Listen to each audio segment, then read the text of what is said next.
In this video, I'll explain how to use your Chase points for flights. Now, just a quick note, due to certain restrictions, I won't be able to show the exact internal screens, but listen carefully as I guide you so you'll know what to do and what to expect. So first, you'll need to open the Chase mobile app or log into your account through the Chase website.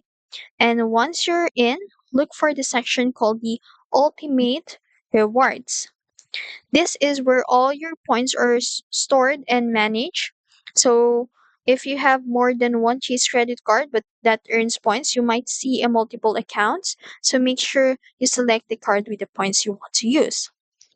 Now, inside the Chase app or inside the Ultimate Rewards, you'll see a different ways to redeem your points. So first one is to book flights. So you can choose the options that says travel. So this will open the Chase Travel portal, so which works a lot like other online banking sites. And from there, you can search for flights by entering your departure city, destination travel dates, and number of passenger. So once you hit the search, you'll see a list of available flights, so you can pay for the full cost of the ticket using your points, or if you don't have enough, you can do a mix of points and cash.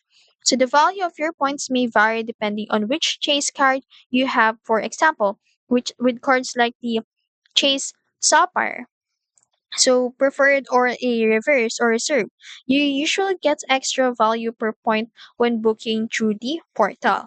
After choosing your flight, just go through the checkout process and you'll confirm the details, select your seats if available, and then finalize payment with points or points and cash combo. So once the booking is complete, you'll get a confirmation just like any regular flight purchase. And that's it. So you've successfully used your points to book a flight. If you found this video helpful, don't forget to like, share, and subscribe to the YouTube channel.